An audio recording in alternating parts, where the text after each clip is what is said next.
Hi guys, WhatsApp, welcome back to ChanuSK Infotech. ఈ రోజు నేను ఒక ఇంపార్టెంట్ టాపిక్తో మీ ముందున. నా పేరు ChanuSK. మీరు కనుక నా వీడియోస్ నచ్చినట్లయితే వెంటనే సబ్స్క్రైబ్ చేయండి. అలాగే మరిన్ని వీడియోస్ కోసం చూస్తూనే ఉండండి. సో ఈ రోజు టాపిక్లో నేను SAP S4 హనాకు సంబంధించి సెంట్రల్ ఫైనాన్స్ అనే కాన్సెప్ట్ గురించి నేను డిస్కస్ చేయబోతున్నాను. సో చాలా important concept. Nowadays it's trending course అనమాట సెంట్రల్ ఫైనాన్స్ అనేది. సో ఒక అడ్వాన్స్డ్ కోర్స్ అని మనం చెప్పుకోవచ్చు అనమాట. సో ఈ సెంట్రల్ ఫైనాన్స్ ఏదైతే ఉందో, సో జనరల్గా యూఎస్లో ఆల్రెడీ స్టార్ట్ అయిపోయింది ఇంప్లిమెంటేషన్ అన్ని కూడా. సో రానున్న రోజుల్లో S4 హనాతో పాటు సెంట్రల్ ఫైనాన్స్ అనేది కూడా ఒక ఇంపార్టెంట్ పాయింట్ అనే విషయాన్ని మనం గుర్తుపెట్టుకోవాలి.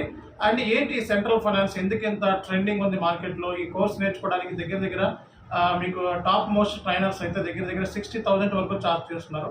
సో 8 వీక్స్ ట్రైనింగ్ ఇస్తారు అనమాట. సో 8 వీక్స్ అంటే తెలిసిందేగా మీకు. సో 8 వీక్స్ ట్రైనింగ్స్ ఇస్తారు. సో 8 వీక్స్ ట్రైనింగ్స్లో దీని ఛార్జ్ వచ్చేటప్పటికి 60,000 ఛార్జ్ చేస్తారు. సో మనం దీన్ని ఈ సెంట్రల్ ఫైనాన్స్ గురించి ఎందుకు ఇంత టాప్ మోస్ట్ కోర్స్ అయ్యింది, దీనికి సంబంధించి ఎందుకు ఇది ఇంత బాగా ఫేమస్ అయింది మార్కెట్లో, అండ్ SAP ఇది ప్రోడక్టా, సొల్యూషనా, లేకపోతే ఏంటిది జనరల్గా ఎందుకు ఇంత ఫేమస్ అయింది ఈ సెంట్రల్ ఫైనాన్స్ అనేది? మీరు చూసినట్లయితే మార్కెట్లో మీరు చూసినట్లయితే అసెంచర్లో ఎక్కువ సెంట్రల్ ఫైనాన్స్ మీద అడుగుతూ ఉంటారు. సో అంటే జనరల్గా ఈ కోర్స్ చేసిన వాళ్ళు ఎక్కువగా రిఫరల్స్ కానీ లేకపోతే ఎక్కువ ఇది ఉంటుంది. అండ్ రానున్న రోజుల్లో అంటే ఇంకా 3-4 మంత్స్లో నేను ఈ కోర్స్ని ఇంట్రడ్యూస్ చేస్తాను.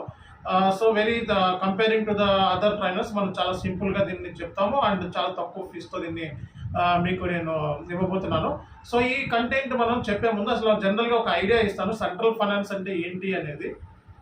ఒక క్లయింట్ తీసుకున్నట్లయితే, ఒక కస్టమర్ అంటే ఒక క్లయింట్ తీసుకున్నాడంటే జనరల్గా, సో క్లయింట్ అనేవాడు ఒక ECC సిస్టమ్తో పాటు అదర్ సిస్టమ్స్ కూడా యూజ్ చేస్తూ ఉంటారు. అదర్ అంటే క్లయింట్ డేటా వచ్చేటప్పటికి ఆర్కిల్లో ఉండొచ్చు, బ్యాన్లో ఉండొచ్చు, మైక్రోసాఫ్ట్ డైనమిక్స్లో ఉండొచ్చు, లేకపోతే S4 హనాలో ఉండొచ్చు, ECCలో ఉండొచ్చు.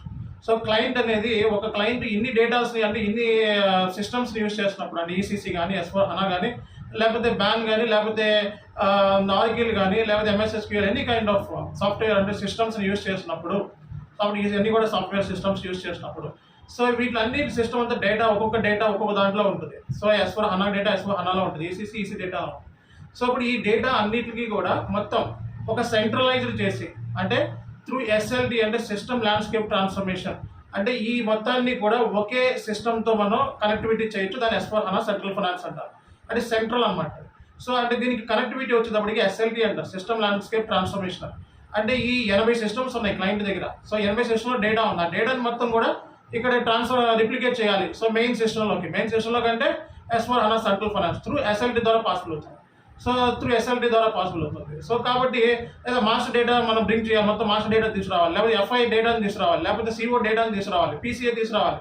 సో ఈ డేటాని మనం తీసుకురావడానికి అంటే నాన్ SAP నుంచి SAPలో తీసుకురావటం, లేదా SAP నుంచి S4 హనా సెంట్రల్ ఫైనాన్స్లో తీసుకురావటం. సో ఈ కాన్సెప్ట్ అంటే రిప్లికేషన్ అనమాట. సో డేటా అనేది ఈ సర్వర్స్లో నుంచి ఈ సర్వర్లోకి, మెయిన్ సర్వర్ అంటే ఇంటికి ఒకే సర్వర్ సెంట్రల్ ఫైనాన్స్. సో 50 సిస్టమ్కి ఒకే సర్వర్ సెంట్రల్ ఫైనాన్స్, అంటే ఒకే సర్వర్ ద్వారా మీరు పేమెంట్ చేయొచ్చు. సో అన్ని సిస్టమ్లకి మొత్తం అన్నింటి కనెక్టివిటీ ఏమైతే ఇన్వాయిస్ అనేవి ఒకే సిస్టమ్ ద్వారా పేమెంట్ చేయొచ్చు. అంటే అది సెంట్రల్ పేమెంట్, సెంట్రల్లో మనం పేమెంట్ కూడా చేయొచ్చు అనమాట. సో కాబట్టి ఈ సెంట్రల్ ఫైనాన్స్ అనేది చాలా advanced concept, very advanced concept and చాలా ఇంట్రెస్టింగ్గా ఉంటుంది. అండ్ సెంట్రల్ ఫైనాన్స్ అంటే బేసిక్గా ఇది S4 హనాలో ఒక జస్ట్ దీనికి ఒక సెంట్రల్గా మనం పెట్టారనమాట దీన్ని.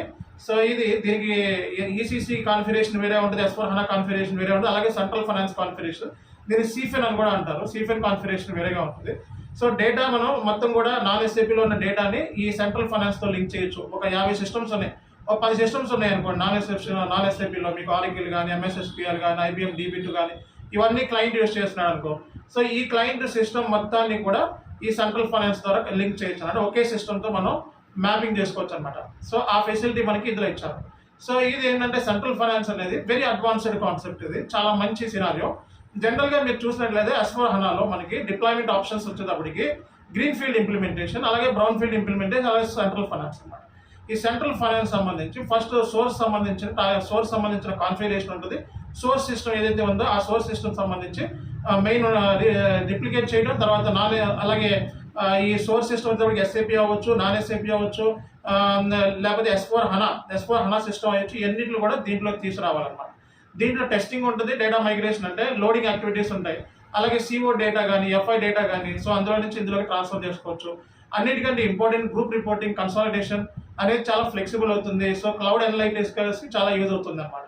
సో కాబట్టి వెరీ ఇంపార్టెంట్ కాన్సెప్ట్. అండ్ రానున్న రోజుల్లో సెంట్రల్ ఫైనాన్స్ కూడా ఒక ఇంపార్టెంట్ పార్ట్ అనమాట. డేటా మైగ్రేషన్ అనమాట. ఇది చాలా హెల్ప్ అవుతుంది. రిప్లికేషన్ సర్వర్ ఎస్ఎల్టీ ఉంటుంది. అండ్ దీని బదులు ఇంకో సర్వర్స్ని కూడా యూస్ చేసుకొని క్లయింట్ చాయిస్ అనమాట. సో కాబట్టి మీరు కనుక నా వీడియోస్ నచ్చినట్లయితే వెంటనే సబ్స్క్రైబ్ చేయండి. అలాగే మరిన్ని వీడియోస్ కోసం చూస్తూనే ఉండండి. This is ChanuSK signing off.